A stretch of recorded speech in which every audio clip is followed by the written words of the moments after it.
Mages are some of the most popular units in Call of Dragons, and there's a good reason for that. It is because they are attacking from range and have some of the coolest heroes with the most AoE damage in the game. So today I'm going to give you the ultimate guide to making your account focused on mages. So which heroes are best, which pairings are best, which artifacts, which talents, and which faction is best suited to have a focus on mages. Hi everyone, I'm Zoras from Casuals, and today I'm going to talk about mages in depth. First, we're going to talk about which heroes are best when you are building mages. Of course, there is not a ton of option in this game so far, but in terms of mages, it is quite straightforward because they're all good. There is no bad hero here. Now, of course, the number one in this list will be Velyn, because he is, first of all, one of the only legendary mage, but also because his abilities are just amazing. Now, his first ability is an AoE damage of 1200 as well as an AoE slow, which is a very hard thing to beat because slows are very strong in a game where mobility and open field battle is so important. Now, all of his other abilities increase his damage. Hero skill damage bonus is huge. March speed bonus is huge for mages because they're very immobile.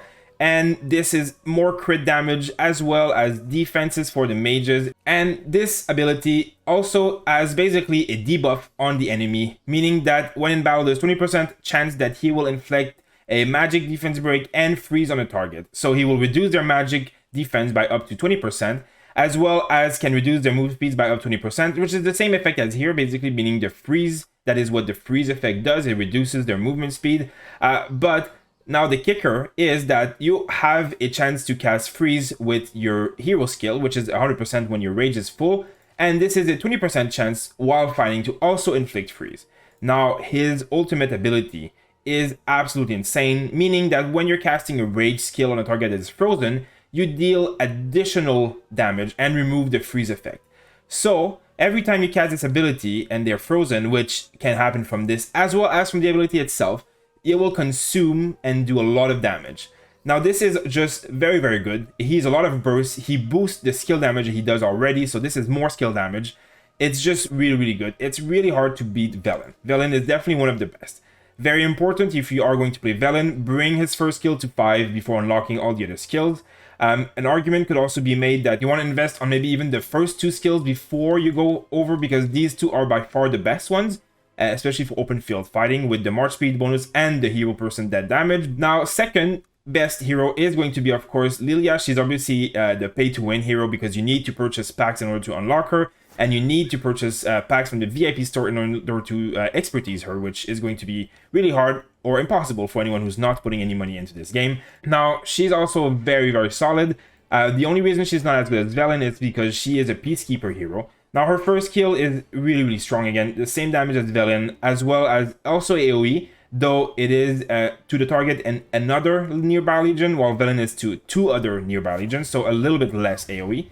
But percentage chance of scorching them, doing more damage every second for 5 seconds, which is basically 1000 damage for 5 seconds, and probability is at 50%, which means it happens quite often. So this is all in all becoming a 2200 damage factor. Very, very, very powerful, of course. Very hard to beat that. And her second skill is just for darkling dark creatures, so complete waste in PvP, but her other skills are all amazing. 20% damage buff, 10% HP buff for magic units, insane, as well as another ability that basically makes the scorch thing happen. When she launches a normal attack, she can scorch 1 enemy and 2 surrounding legions, meaning that she will do again what we saw here, this 200 damage per second for 5 seconds. Which is insane because that applies to 3 different targets, and the probability can get quite high. And this is from normal attacks only, which is just when she regularly attacks the white damage, not abilities. So very, very powerful. Her awakening, her ultimate basically, is going to just take her Flame with Vengeance, the one that we just saw at the beginning, and make it stronger. So the first damage, instead of being 1 nearby legion, it's now 2 nearby legion, so becoming even better, more AoE.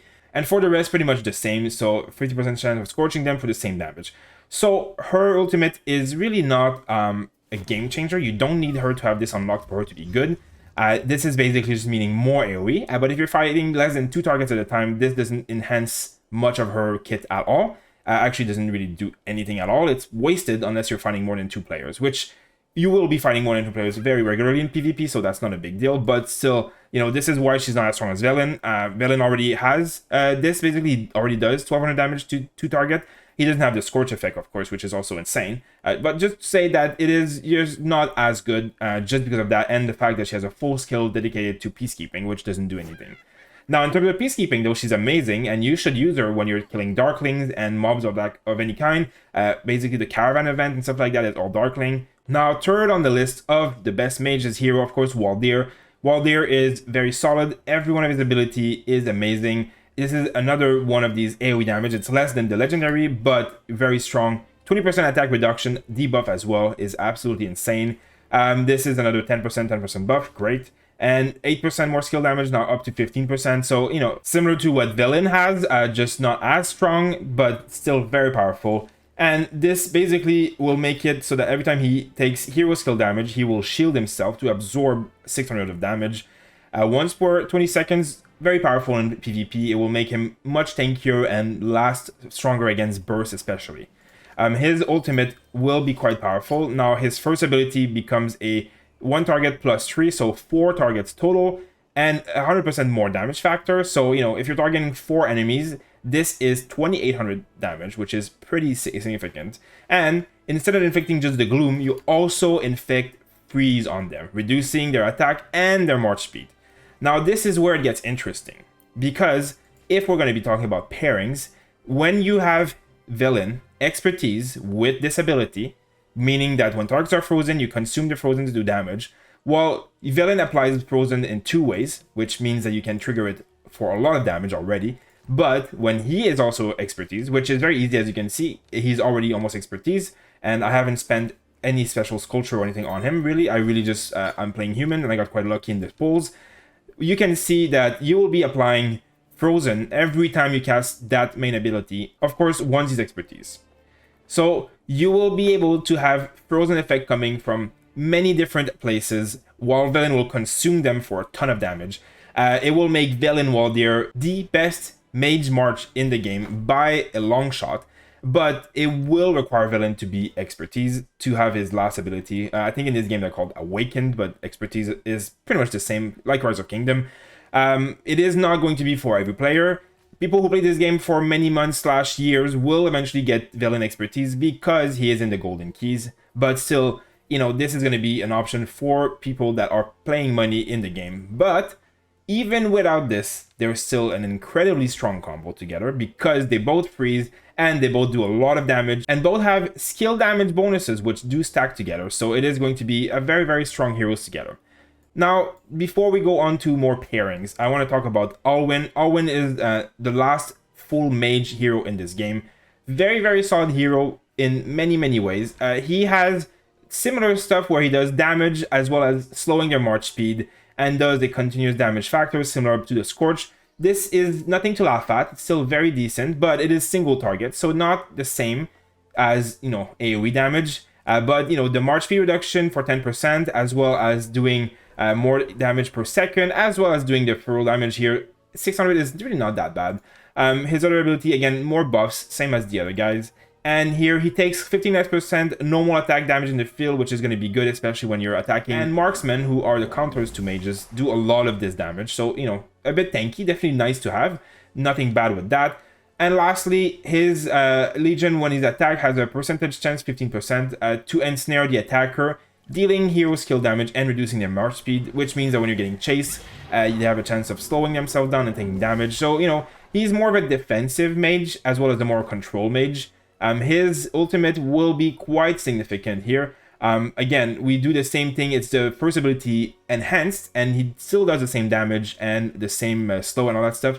But it means that also if the target is suffering from any other effect that deal magic damage, he will also deal additional damage. Now, this you can think of with something like Scorch, for example, as we talked about.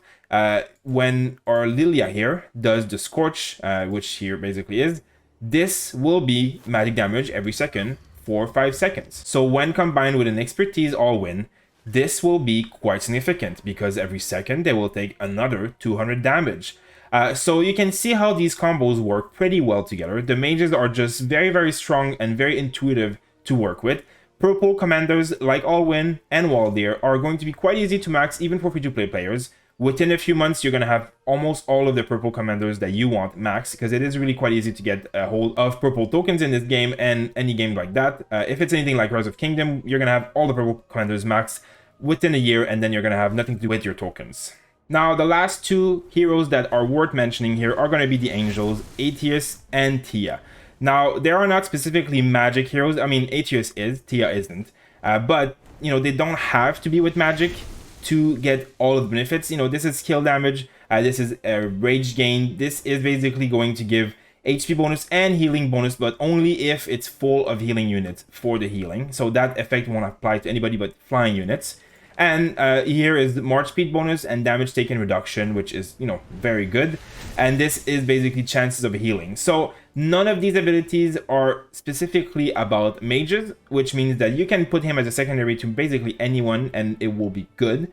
One thing they can note though is that his first ability is a attack range very far, which is the range of mages.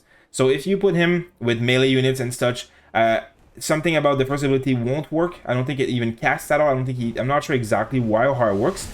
But when you are going to send him in the field, there will be like an exclamation mark and telling you like the ranged unit that he's with is not appropriate for his ability. So he is very much meant to be paired with mages. He can be a secondary to literally any of the other mages we talked about, and he's going to do great. Actually, he's amazing as a secondary. But his real purpose is for going with Celestials, which are the flying units of the human faction in this game, who are also mages unit. They're considered mage units. Now, this is where it's a bit tricky. Theia obviously is the same as when she has a lot of good abilities. I'm not going to go through all of them, but they're all about buffing and healing and shielding and so much, you know, shield and all that kind of stuff. And this is also very good, but you know, most people I wouldn't go for this as it's going to be quite expensive on Theia. But this is the big deal here. When her legion is full flying units, they have more attack and march speed. So most of this is for flying units marches. So when you're using these heroes to get the max of their potential, you're going to want to have flying units only. Now, as I said, humans have flying mages, basically. They are flying units and they are mages that are ranged. These two work absolutely brilliantly with them. Everything about it is good. But if you're going to play the elf or the orc race, for example, well, the elf race, their flying unit is a melee unit. So this does not work with them. Like, for example, this is a very far range. The melee units of the flying elves, not going to work. So definitely not a good pair for that one. Theia would work because her first ability has no range. It's a healing, shielding thing. But, you know, Atheus would not work at all for that. And same goes with, for example, the orcs. Now, the orcs, their units, the flying units are ranged, but they are not mages. They are kind of like marksmen. They throw bombs at enemies. So all this to say that Atheus is an absolutely amazing secondary for any mage marches. But as a primary, he will probably not be used for anything but flying units with the human race. So, you know, this is a little bit of a special thing. So I'll just show you an example. For example, here, if I create a legion and I put Atheus here, you can see here, like I'm with ballistas, and it says his magic skill damage does not match with marksman unit physical attack. So he may not be able to do this ability. And now if I do Vestal, perfectly fine, no problem. And obviously Kinara doesn't work. But if I do Celestials, boom, now are perfectly fine. And you can put Theia here and everything's peachy and happy. And when you have a full flying unit, of course, we remember they have all these buffs for flying units. So you really do want to put them with flying units. If you're going to invest in these heroes, you want them to give you what you paid for, which is all the buff that they bring. So next, let's talk about pairings. Now, we talked about Velyn and Waldyr. They are by far the best march in the game for mages, especially if Velyn is expertise and has this ability. Now, if you have, you know, a Velyn like mine, still a very powerful march, but you can also go the other way. Waldyr or Velyn doesn't matter as much, meaning that you will just choose your march depending on which talent tree is good. And we're going to get into which talent trees are best.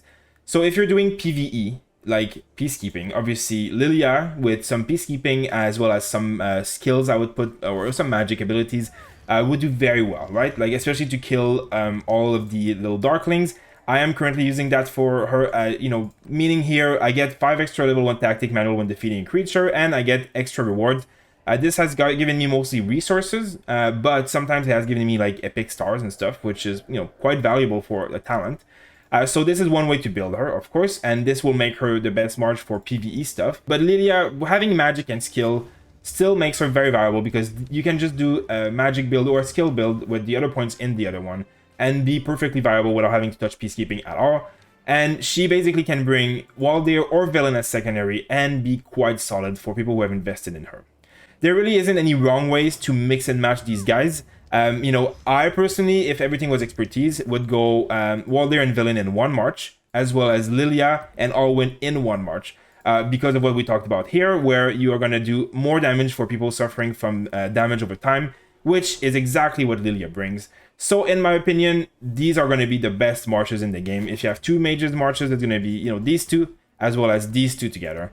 The combo, again, doesn't matter. If you want to have Alwyn's control tree, you will put him first. And if you want to have, you know, the magic and skill tree, you're going to put her first. And here, they're basically the exact same thing, except there's skill here and there's control here. So we're going to go over what that means. Of course, it's early in the game to say which skill tree is the best by far, but there is quite a few significant ones. Now, in this skill tree, for example, here, this is one of the best ability. When you cast a rage skill, your deputy, which means the secondary hero that comes with this one, will deal 8% more damage on their skill. So if I have Waldyr primary and Velyn secondary, well, Waldyr's primary does 600 damage and Velyn does 1200. So 8% on 1200 is obviously way better. So in this situation, I would definitely want to have Velyn or Liliya as secondary to get them the 8% damage, as it is a huge buff. Now, all the points in between is, you know, quite easy to go through. Of course, some of them you have a choice. You can do more defensive, you know, obviously more skill damage is great when your march is doing skill damage. You can increase their HP. Less counterattack damage, not as good, but these are all small things that don't make a huge difference, and even if you mess up, it's not a big deal. I would go for stuff that gives rage, because rage is just the best thing you can really do in a game like this, generate rage. Even this is pretty good, casting a skill grants rage, but 20 is very, very small when a rage cost is 1000, and this is just so much better. Again, more stuff here, all of it is pretty good. There's some better than other, it will depend on your build or items or artifact, all that kind of stuff. Now, this one means that you do an extra 60 damage factor when you do a rage skill. Is that good? Yes, but really not that much. It's basically a 10% damage increase on his ability, which is 600. Velyn has 1200 damage, 60 is like 5%. Is it good? Yes, definitely. But is it amazing? Not really. Same here, this is not bad. Every time you cast a rage skill, you do 0.5 more hero skill damage, up to a maximum of 8%. Lasts until the battle ends. So this is obviously the best of the two, but are you really fighting for so long without ever having a battle end that you're going to get 8% up to a high input? I'm not sure. You know, in PvP, a lot of fighting happens. You switch, move around. Sometimes you have to run away or hide or, you know, chase. And this is going to be something that will be amazing if you can keep it up. But if you can't, it will be a lot of wasted point. Going all the way in this tree for this is, in my opinion, not that worth it. There is also the ability of just going this point, and then this point, and then this point. Or you can max out a whole tree and then get one of these abilities in the second tree once they're level 60. Personally, I went the full magic route on my Waldyr for now. And I would say it's probably not the best right now. I'm just testing things out. I think this ability is too good not to get. But then afterwards, you can probably go full magic route. Magic routes are also not bad. 8% chance to have an additional target when you do a rage skill. So this is very, very good, as Waldyr does, you know, AoE already, and so does his secondary. They all do AoE. Having an additional target to that is insane. 8% is low, but if you think about Liliya's expertise, her whole expertise is about getting an additional target to her skill. And she also has this tree, by the way, magic tree. So this is very, very powerful. It's basically giving Liliya's expertise 8% of the time. So very, very, very strong. So that's why I went there, obviously. And then, you know, I got other stuff, you know, a lot of the rage gain stuff. 75 rage here is quite good. It's much better than this, in my opinion. You know, and there's, you know, more of this stuff. When your Legion is only magic unit, they deal more damage. So it's really pretty good. Now, this one, in my opinion, theirs are pretty weak. One of the reasons why I think I would respec and I would just keep up to here and then go in here instead. But this basically means that they gain vigor when they cast spell, increasing their HP by 15%. This is not bad at all, but mages shouldn't be really getting attacked a lot. So HP is not the highest priority. Of course, you're getting counterattack, you're taking damage, but you know, it only lasts for a certain amount of time. So, you know, it has its uses, but you know, if you're getting attacked by melee and dying and stuff, you're gonna be in a rough shape, no matter if you have 15% or not. And you need to be casting your rage skill, which means you need to be attacking for quite a long time without moving. So it can be awkward, not bad, just not as good as you would expect. And this is, you know, another one of these buffs. Basically, if you have only magic units, you deal 2% more hero skill damage for 10 seconds every time you gain a buff effect. Now, there is not a lot of buff effects that come from mage heroes in this game. He does have his shield. He shields himself, and which is technically a buff, though it's hard to tell how it works right now in the game. But, you know, even then, it's only one, like 2%. It will take a long time before you get to the 10% here. So, not the most impressive tree. Again, all the way up to here, this is very, very solid. This is not bad either. Just, in my opinion, this is just RNG, but it can give you some really good results.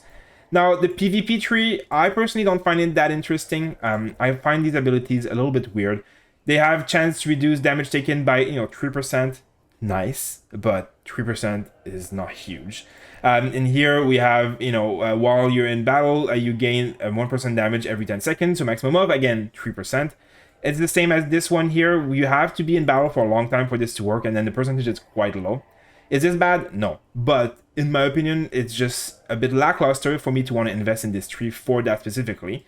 And then here we have another one of this vigor. It's literally like the same thing as this one, but like less HP. I just don't know why you would get this instead of this. Like, it just doesn't make much sense to me. This is just the same thing, but way worse.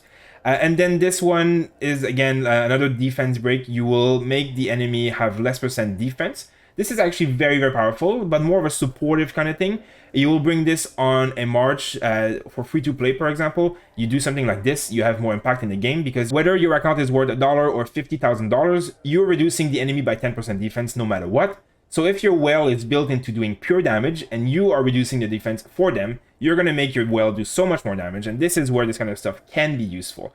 A lot of the stuff in this also, less damage while marching, PvP, it's all like weird PvP abilities. Obviously, march speed is good. When you're intercepting, you gain shelter. These are all pretty weird stuff. Nothing here is bad. Healing here is good. But, it's when you defeat enemy legions in the field. I mean, you're going to fight a long time to defeat legions. Then you heal for like a 200 factor. It's just weird. The PvP tree to me feels a bit weird. I wouldn't say it's wrong or bad, for example, but I'd rather go all the way here than get right all the way here, or I'd rather just get this and then go all the way in here and get most likely this. It all depends. You can also just get this, and get this, or this, whatever you want, and then also work out. A lot of testing is going to be needed. All these trees, have their perks. In my opinion, the mage tree has some pretty good perks here. In like granted shield here because he has a shield, but there's also other stuff here. The magic defense here that we're talking about is also available in the magic tree. So in my opinion, magic with at least this in skill is one of the best, if not full skill with magic all the way up here. Now, Liliya has the exact same thing. The only thing is she doesn't have the PvP tree. So the build will work the exact same. You just go magic or skill, just the way I explained. And same goes for Alwyn and Velyn. Difference, they have magic and PvP, which we talked about, which are good. The only difference is they have control instead of skill. Now, control is one of the best talent tree in the game, obviously for mages because they're the one who have it. What it does is basically apply kind of CC and debuffs. Now, if you are well, I wouldn't go control because you would let your free-to-play or low spender do the control trees on these heroes, while you would go full skill and full damage or even PvP for different effects, because things that do percentage damage are just so much better on an account that is powerful, while on a free-to-play account, things like this that have a chance of silencing them or have debuffing abilities or reduce the movement speed, the percentages are as good no matter how much money you spend on your account. So this is really the tree for people who want to control the field and would be a focus for lower spenders, as opposed to the other trees would be a focus for spenders. Now, there's no ultimatum here. You can do whatever you want. I'm just saying that in theory, this is the best way to play the game for an alliance to want to get max result. Now, here, 10% chance to steal rage from the enemy from counterattacks, meaning that when you're getting attacked, you have a percentage chance of stealing their rage. Very, very good. Taking rage away from enemies is very strong because it makes them cast their ability less. And here, another slow on the target legion. Now, this would have to be tested if it stacks with his 20% slow from his ability freeze already. Considering that he has a control tree, it should stack because they shouldn't be offering the control tree if it doesn't stack. meaning that you could slow for theoretically 35% with him. Very, very powerful. Alwyn also has this, which means that he could slow for like 25%. So definitely get that if you are the kind of player that will do this kind of CC. And as we talked about here, you have a chance of silencing the enemy. This is probably the best talent in the entire game right now in terms of having an impact to shut down whales and strong players. If many players have this and attack a whale and they keep silencing them, the whale will do significantly less damage. Silence is like one of the best ability in this game. For those who played Rise of Kingdom, Guan with the silence, he is still one of the best heroes in the game years and years after being released because of his silence alone. So do not underestimate how powerful silence is. But this is also not bad at all. You can deep spell buff when you cast a rage skill. So if you get a lot of rage boosting abilities, like here and stuff, and then you do this a lot, you're displaying buffs on the enemy, which can be quite powerful because there are some strong buffs in this game that come from pay-to-win heroes and stuff like Theia and all for these guys, for example. So this, again, another very powerful one. So when it comes to skill tree, of course, it is not a set-in-stone thing. The magic tree is very, very powerful. The skill tree is even more powerful for damage-based heroes. So when you're mixing heroes that have high skill damage, Waldyr isn't the best example of that. But when you're using a skill tree, you want a secondary to be very powerful. That's why you would put Liliya or Velyn as secondary to him to really get huge results. You can do the same having Liliya with that ability, with Velyn as secondary, because they're both very hard-hitting champions. So this could be another thing that works very, very well. For people who are lower spender or more free-to-play and who want to support their well and their kingdom and their alliance, control tree is one of the best thing you can get. You will do a lot. Even the PvP tree has quite a few interesting tweaks here and there that you can do to have an effect on the field that will not mean that you are very powerful hitting hard, but you're making your teammates do much more damage, which in the end will make you win more often than not. Next, let's talk about artifacts. Which artifacts are best for mages? There is a few legendary options that are just better than everything else by far. Phoenix Eye being probably the best legendary artifact in the game right now. First of all, it gives magic attack as well as legion attack, so you give a lot of attack to your magic troops, which is a very good stat considering that you don't get attacked as much being a ranged unit, so the defense and HP is not as valuable, still valuable, just not as valuable. Its ability is basically 4 enemy legion in a circle take a certain amount of damage. It can be all the way up to 5 if you've maxed this upgrade 5 times, which means you have to get this artifact 5 times. So obviously good luck with that. But just the 4 damage times 2000 is just insane. For me having used it quite a few times, it does a lot of damage. Basically, you can do a minimum of 8,000 damage whenever there's 4 troops. It's pretty insane. It really does a lot of burst, and it's just, there's nothing else to say than it's amazing. It's just very good.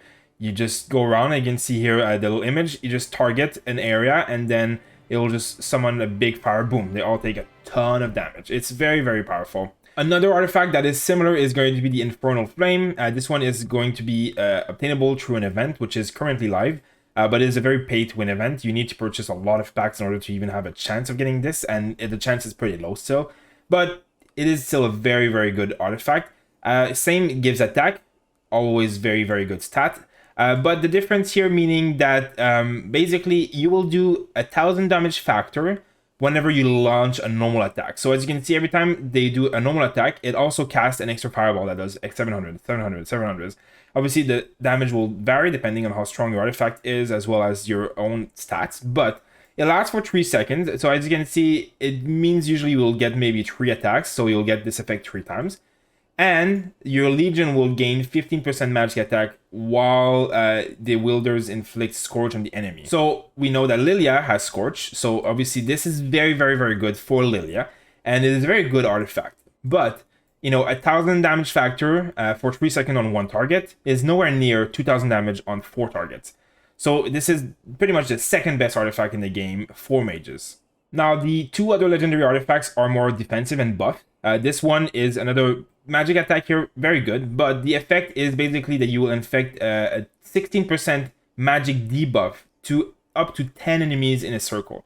So this is absolutely amazing, just not going to be the best for doing damage. You'd rather bring this on a secondary march that will just debuff the enemy for you.